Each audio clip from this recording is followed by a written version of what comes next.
Get ready for macOS 15 Sequoia on unsupported Macs with the release of the brand new OpenCore Legacy Patcher 2.0.0. And by the way, the developers even improved it further.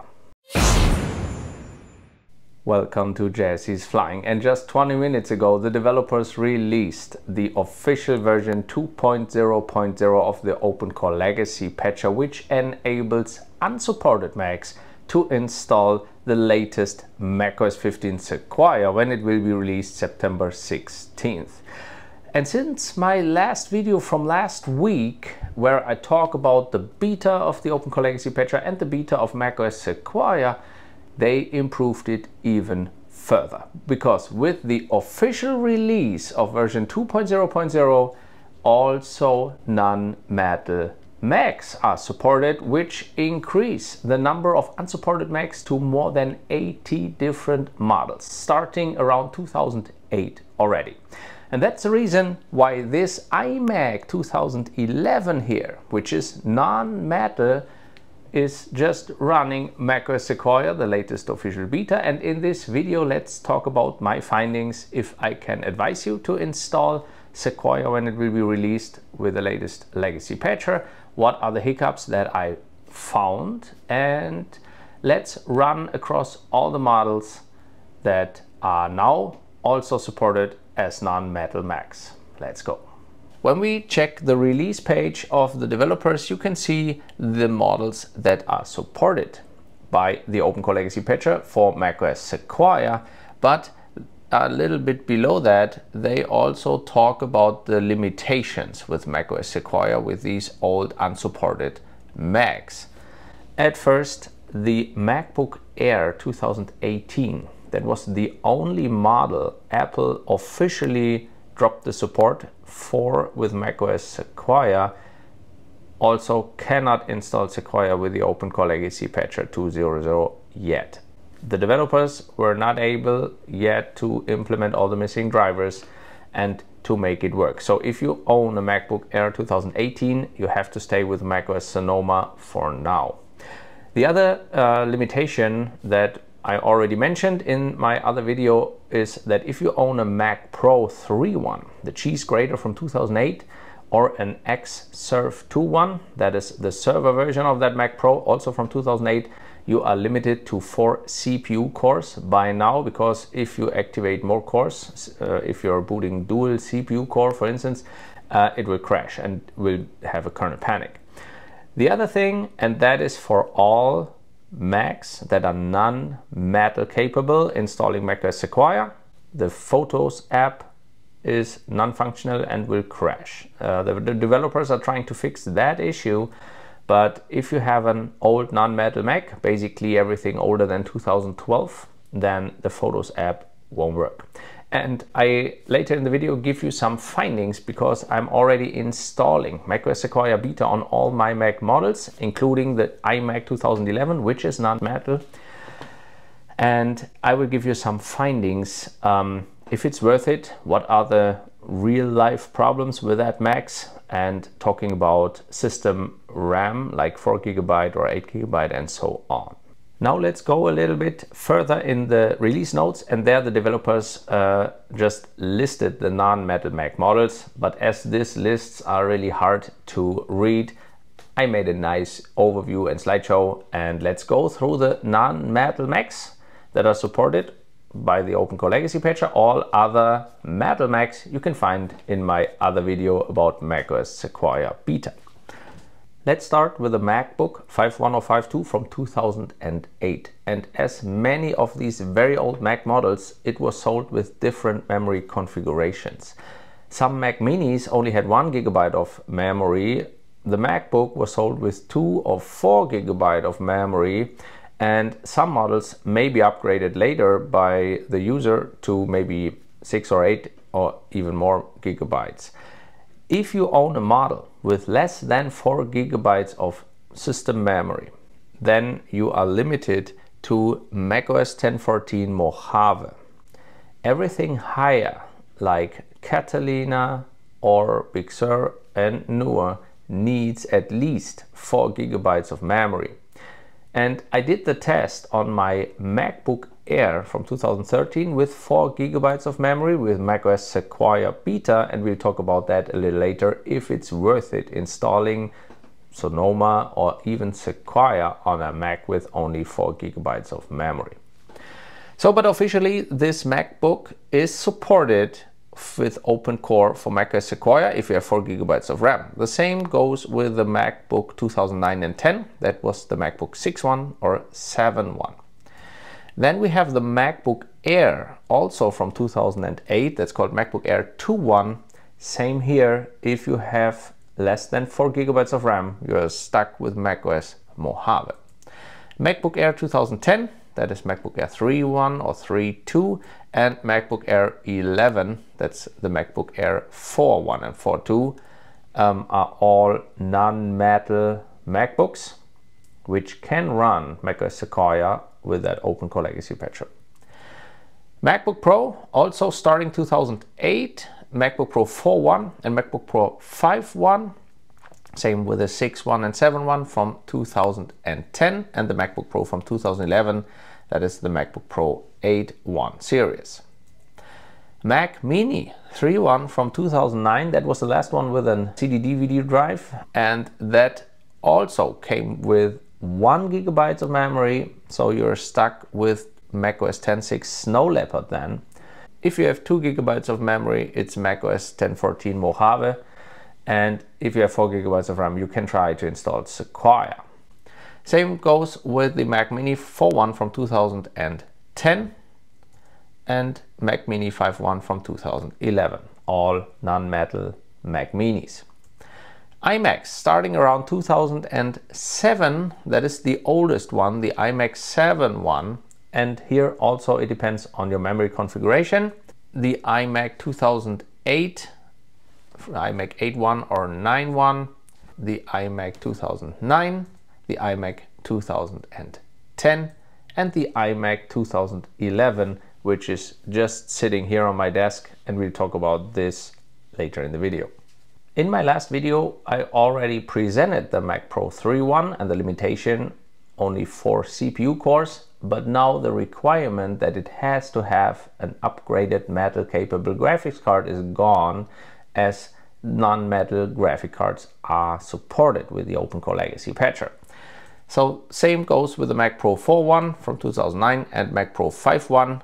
You don't even need a metal capable graphics card, although I highly recommend upgrading it. And last but not least, the Xserve 2.1, still the limitations with the 4 CPU cores, and the same goes for the Xserve 3.1 from 2009. If you're scrolling a little further down in the release notes, you find 2 links to different pages here at GitHub that describe the problems or the cosmetic errors and issues you will still encounter with unsupported Macs. And the more interesting one is the one that says #108. And if we go down here, you can see the current issues with acceleration patches. And it's obvious, the developers are trying to reintegrate old graphic drivers from Apple, from older Mac OSs into newer Mac OSs, to be able to still have graphic acceleration on unsupported Mac models. Otherwise, Apple wouldn't even install Sequoia on these models and wouldn't bring any drivers. And you cannot just install graphic drivers as with a PC. And so the problems that still occur with these re-implemented graphic drivers are listed here. There are some stability issues, and the only one is that graphics switching is broken on dual GPU machines. That issue is there already a little longer. What Mac models are affected? For instance, this MacBook Pro 2012, because it has an integrated graphics card in the CPU, an Intel HD 3000, and a dedicated graphics card from NVIDIA. Or some other models have AMD Radeon graphic cards. So they have 2 graphic cards and they use the internal, the iGPU, for like sitting on a desktop, browsing, reading something, working on a document. And when you have some more graphic intense applications, it automatically switches to the more powerful NVIDIA or AMD graphics card. On some models, in some occasions, this switching can lead to instabilities. That issue is still there. I personally didn't encounter that yet, but you may. When we go down, you find Sequoia only issues. And there is, for instance, frozen gallery and no thumbnails on the Photos app. That is what they are talking about, the non-metal Photos app not working. So this is a high severity and a high priority that still works in macOS Sonoma. So if you are dependent or if you work a lot with Photos and the Photos app, you may not update to macOS Sequoia yet. Next is tiled windows feature doesn't work, new metal rendered wallpapers doesn't work, inverted colors on selected window screenshots, and broken background on the weather app. And that is something that I can show you on my iMac 2011 just in a moment. So these are like moderate issues on Sequoia. And if you say, okay, one of these features, I need that for my Mac, you should stay with Sonoma or even an older macOS. When we go down here, you can find Sonoma and newer issues. Show desktop shortcuts is not working, and cycle through Windows shortcut is not working. The solution right now is to go back to Ventura. So that was all about the issues of macOS Sequoia on unsupported Macs. But I'm in full swing of testing the latest Sequoia Beta on all my unsupported Macs starting 2011 to 2017. And as a first impression, I hardly even found any issues.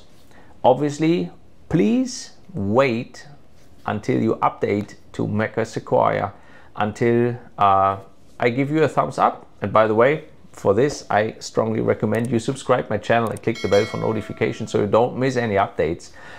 I'm in full swing of testing, and I will give you a dedicated thumbs up for all my Mac models if it works, if there are some issues. And obviously I'm working on a new tutorial how to install macOS Sequoia on unsupported Macs, so there's a lot to come in the next weeks. But now let's talk about my non-metal iMac 2011. It's more or less stock, so I didn't exchange any graphic card. It's just upgraded to 8 GB of system memory. And it has the fastest CPU, that is the i7 2600, 4-core CPU. And as I was installing macOS Sequoia, and I did the USB method, so I created a USB drive and installed macOS Sequoia from there. By the way, if you try to install an unsupported macOS on your Mac, I strongly recommend my tutorial. Obviously that is for Sonoma, but it's the same procedure for every macOS. So all the details are in this video. So I did that here on my iMac 2011. It took quite a while, and the first attempt it just quit with an error. I just did it again and it went through. So I don't know if that is like a systemic error, if that just happened. It might happen. And by the way, always have a backup. Make backups and have your data saved. Do not update your Mac that you are working with, that is your daily driver, unless you're quite sure you have backups of all your important data, because it can break anytime. An update from macOS can break it, or a new version of the OpenCore Legacy Patcher might not work out with your kind of Mac model. I'm trying to test as much Macs as I can, but there is no 100% guarantee. So after the install, obviously I had to install the root patches, and after I did that, it greeted me with macOS Sequoia. And it works basically very nice when you go into the Safari. And for instance, I just start the Apple website. You can see here's the new iPhone that was just presented, and all the animations and the videos work in Safari. The transparency works, and as you can see here, these are the demo videos of the new iPhone. they are running smooth and fine. So first findings with the macOS Sequoia Beta, obviously, because the release version is not out there, it works in Safari. You can browse on that iMac with macOS Sequoia. Let's close the Safari, and as I already told you, the map kit of Apple requires a metal capable graphics card, and that is since macOS Monterey. So if you need maps on a non-metal Mac, you need to go back to macOS Big Sur. That was the latest version where the map kit didn't require metal. And as you can see here, it is connected to the internet, Wi-Fi works, Bluetooth works, but you don't have any map. And that is independent if you use the Explorer or the satellite view or whatever you do here. It's just a black screen with maps. And that is with every map, not just in the Maps app. When we just close this and we go into the Weather app, and maybe we want to see the precipitation map, that's also a map, that doesn't work either. And you can see there are some graphic errors in this weather application, as since macOS Sequoia, weather also is dependent on newer metal capable graphic cards. So you can see this is like graphic errors here. When we maybe go to New York, yeah, you can see these are all the sun rays that it's trying to render here, but that doesn't work. And if we go, for instance, to the precipitation map, you can see it just stays black. So that's a little broken with the non-metal Macs. Let's close this. The Photos app, I don't have any photos on this Mac yet for testing. When you go to the Photos map where you can see all the locations from your photos, you don't see it here, it's still black. So that's all about the map kit and the weather app. The news app, for instance, works totally fine, same as Safari. Let's just load some news and you can just scroll through here. It works flawlessly. And what absolutely is not working is Apple TV.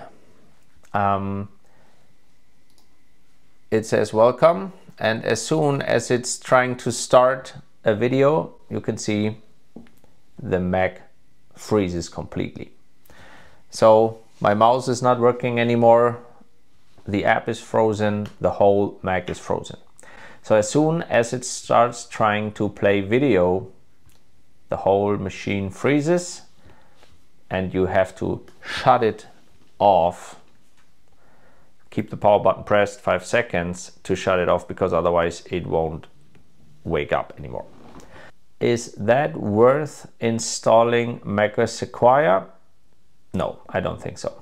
I have a lot more to test, so I have to test maybe playing Netflix videos in Safari or YouTube videos in Safari or anything else that has DRM content. And obviously I have to test it with the official release version of macOS Sequoia and maybe with some newer versions of OpenCore Legacy Patcher. Right now, I don't recommend installing Sequoia on non-metal Macs. And the other thing is my MacBook Air 2013 with 4 GB of memory. Let's switch to that. So let me switch on the MacBook Air 2013 and then talk about performance. And while the MacBook Air is booting and I'll directly choose macOS Sequoia, let's talk about performance. I'm already in testing with the latest macOS Sequoia Beta. I will perform all other benchmarks and tests obviously with the release version. But what I can already tell is there are like 3 parts of unsupported Macs. First one are the quite fast ones. So my iMac 2017, the MacBook Pro 2016, and the Mac Pro Trash Can 2013, they boot around 35 seconds until you can enter your password. Then you have like a medium speed group. That is, for instance, the MacBook Pro 2015, the MacBook Pro 2012. And these take around 48 seconds to boot until the password. And then you saw it, how long it took for the MacBook Air 2013 to show the password login screen.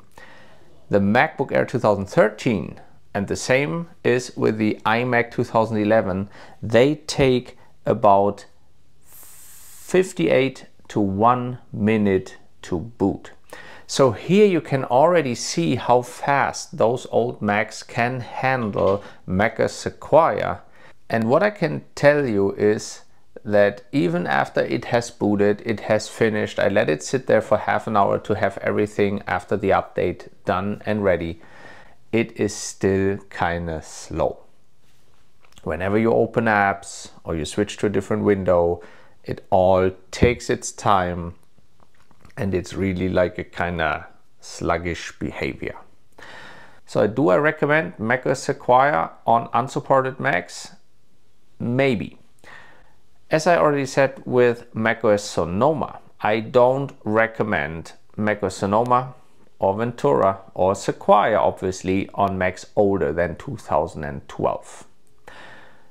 Because they are non-metal, they have a lot of issues yet, and I tried it again on my iMac. That's the reason why it's black. It's just freezing completely when you try to play videos in Apple TV. Do I recommend macOS Sequoia on Macs with 4 GB of RAM? Not really. Okay, if you don't mind and you can just boot it up in a minute and let it sit there until it cools down a little bit and it has finished all its background work, yeah, then you can maybe surf with the MacBook Air 2013 with the 4 GB of memory, and you can maybe, I don't know, do some very basic tasks. Is that a reason to update to the latest macOS? Maybe, if you want some security patches, but since my findings now, I recommend have at least 8 GB of memory. And for instance, MacBook Pro 2012, you could upgrade your memory, and I did that. It has an i7, so it has a 4-core CPU and 8 GB of RAM. And it boots like 20 seconds faster as the MacBook Air, and it handles quite better and faster. And it also has a dedicated NVIDIA graphics card which makes it already faster. So depending on your Mac model, yeah, I can recommend Sequoia on the 2012 Mac, because the MacBook Pro here, no issues that I found yet. Bottom line, I'm in full swing testing, and I obviously will test the released version of macOS Sequoia on Monday with the OpenCore Legacy Patcher 2.0 official release, or maybe already when they have a version 2.01 or 2.1 or whatever that will be released in the next days. So make sure you subscribe my channel to not miss any updates. If you have any questions or findings or info, let us know on my Discord server. Link is also down in the video description. Join our Discord community, more than 2,500 members already, and we can talk about macOS Sequoia on unsupported Macs. And stay tuned for my next video. Benchmarks, problems, findings, all kind of Macs with the release version. Up until then, see you soon. Bye bye.